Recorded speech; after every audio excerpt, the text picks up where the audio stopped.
Yo, I'm Aaron, and in today's lesson we're going to be learning Afterglow by Ed Sheeran. This song uses a capo on the 4th fret, but I'll be referring to it as if it were in standard tuning, of course. We're going to start by learning the strumming pattern, then we're going to learn every chord one by one, and we're going to finish up by learning how all of those chords fit into the different sections of the song.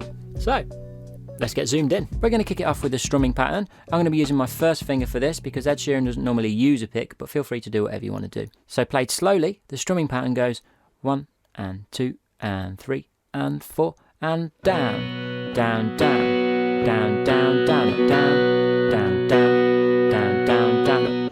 The important thing about this strumming pattern is that you make beat 1, the and of beat 2 and beat 4 stand out. Getting the difference in dynamic is really important because if you play them all at the same volume, it's going to sound like this. Down, down, down, down, down, down, and down, down, down. Which is very different too.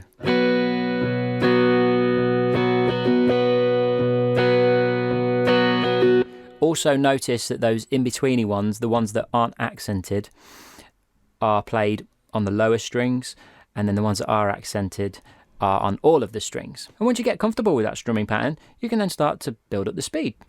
Down, down, down, down, down, down. Which is something closer to that of the song. Well done for learning the strumming pattern. Let's take a look at those chords one by one. First chord in the song is a G5. Be careful that you're not playing the A string. The next chord is a C sus2.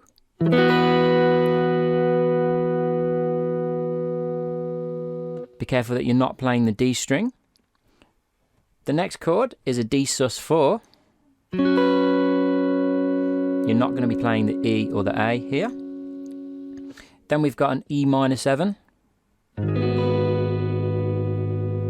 Then we've got a C sus2 again, but we are playing the D string this time, the open D string. And that makes up all of the chords of the song. And just a note about this song as well, your 3rd and 4th fingers on the fretting hand are going to stay in that position on the B and high E strings for the entire tune. Now we're going to have a look at how those chords fit into the different sections of the song. Here is the verse. It comes in at the start of the song and it also comes in at 1 minute 29. Played slowly, it goes like this.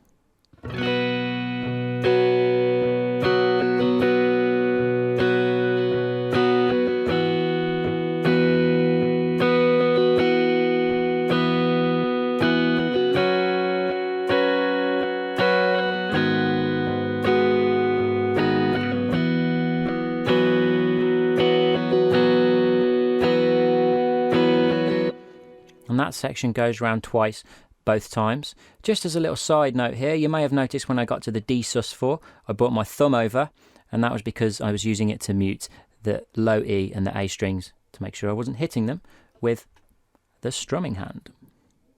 Next up we have the pre-chorus, and this comes in at 37 seconds and 2 minutes and 4 seconds, and played slowly goes as follows.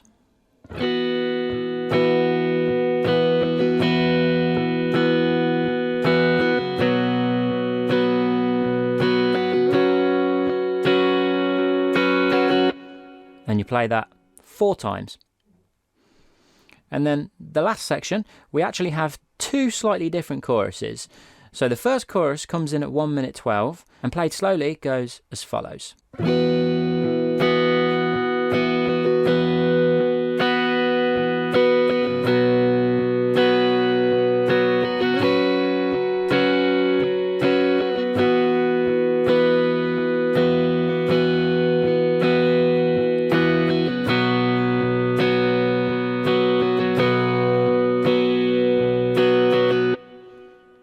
The second chorus comes in at 2 minutes 39 and it kind of stops early while the vocals carry on at the end, but the guitar part goes like this.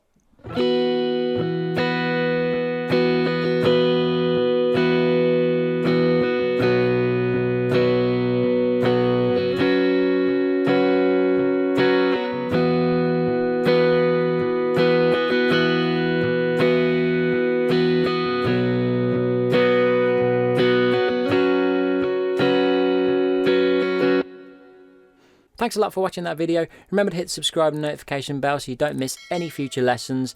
And until next time, check out one of these videos.